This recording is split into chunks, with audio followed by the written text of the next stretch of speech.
I just finished installing that shiny new smart lock on my front door when I heard the sound that makes every homeowner's blood run cold. The aggressive clicking of Linda, Beckley's designer heels against concrete. She was power walking up my driveway like she owned the place, which honestly, she probably thought she did. "Ben Thompson, what do you think you're doing?" she shrieked, waving what looked like a printed email in the air. "You can't just change your locks without HOA approval. That's a clear violation of Property Modification Code 7.3. But here's the thing Linda didn't know, that Sheriff Clay Winslow was sitting on my back deck, enjoying his morning coffee and reading the sports section. I could see him over her shoulder, slowly lowering his newspaper with this amused grin spreading across his face like he was watching the best reality TV show ever made. "Linda," I said calmly, "maybe you should check your facts before don't you Linda me, young man. I am the president of this HOA, and I will not tolerate blatant disregard for community standards." That's when Clay stood up, coffee mug in hand, and cleared his throat. "Morning, Linda. Nice day for a neighborhood inspection, isn't it?" I've never seen someone's face change color that fast. Linda went from angry red to pale, white to embarrassed, pink in about 3 seconds flat. Her mouth opened and closed like a fish gasping for air. "Oh, Sheriff Winslow. I didn't realize. I was just—" "Community compliance," Clay nodded slowly. "Uh-huh. And what exactly is Ben violating by changing the lock on his own front door?" Now let me back up and tell you how we got to this moment, because this whole thing started 3 weeks earlier when I discovered something that made my skin crawl. I had been working late in my home office when I heard my front door creak open. Not unusual. Sometimes the wind catches it if I don't lock the deadbolt properly. But then I heard footsteps in my house. At 11 p.m. I grabbed the baseball bat from my closet and crept toward the living room. The footsteps had stopped, but I could hear someone moving around in my kitchen. Heart pounding, I flipped on the lights and shouted, "Who's there?" Nothing, but my kitchen window was wide open.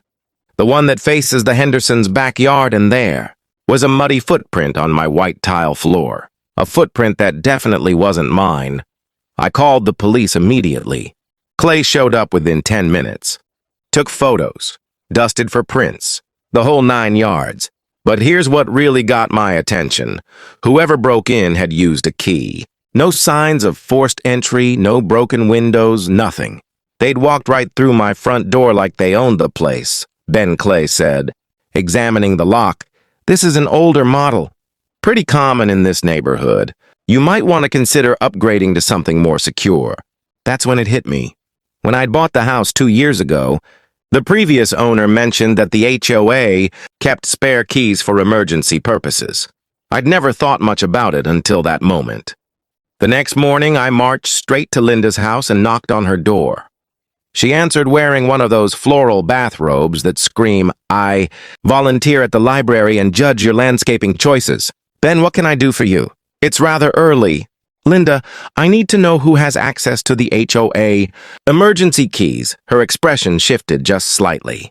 "Well, that information is confidential. Board members only. Why do you ask?" "Someone broke into my house last night. Used a key. Oh my." "Well, I'm sure it wasn't. I mean, those keys are only for true emergencies. Pool maintenance, checking for gas leaks. That sort of thing," but something in her voice told me she was lying. The way she avoided eye contact, the slight tremor in her hands, classic tells. I spent the next week digging.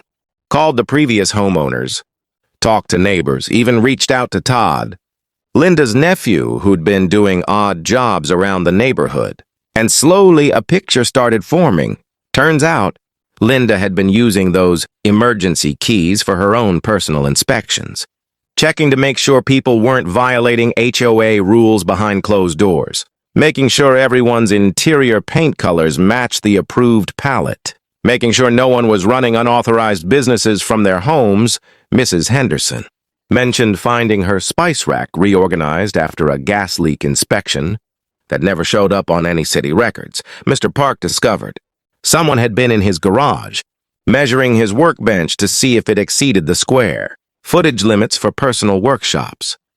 That's when I decided to set a trap. I installed a hidden security camera in my living room and waited. Sure enough, 3 days later, I caught Linda herself walking through my front door at 2 p.m. while I was supposedly at work.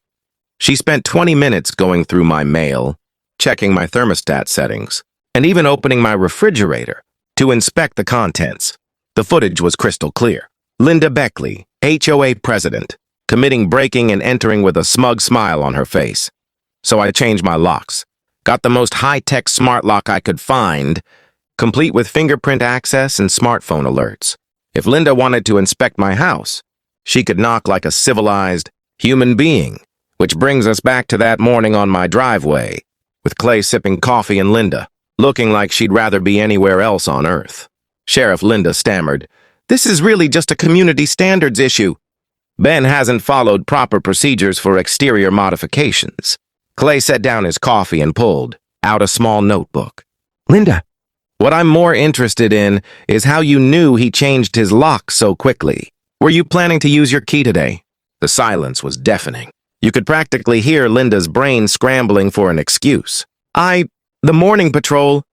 I noticed the different hardware from the street." Clay raised an eyebrow. "That's some pretty sharp eyesight. Ben, mind if I take a look at that security footage you mentioned?" Linda's face went completely white. "Security footage?" I pulled out my phone and showed Clay the video of Linda's unauthorized inspection. His expression grew more serious with each passing second. "Linda, I need you to understand something.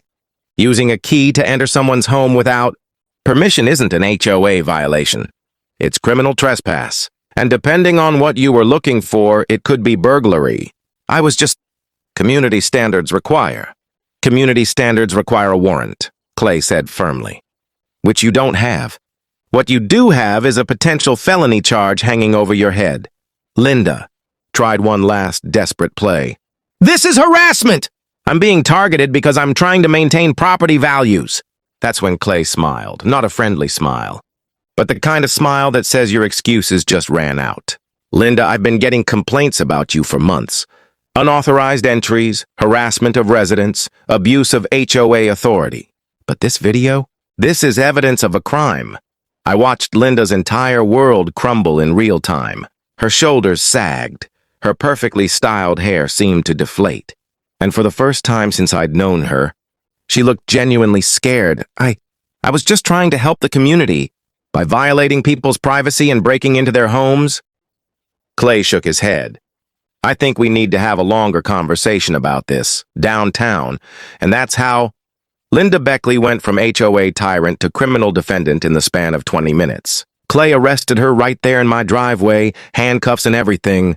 The neighbors came out to watch, some looking shocked, others looking like they'd been waiting for this moment for years. The aftermath was swift and satisfying. Linda was charged with multiple counts of criminal trespass. The HOA board immediately removed her from office, and a full audit revealed she'd been using community funds to pay for her unauthorized inspections. But here's the real kicker. Remember those emergency keys? Turns out Linda had been making copies for months, distributing them to her inner circle of HOA enforcers. We found 17 unauthorized duplicates hidden in her home office.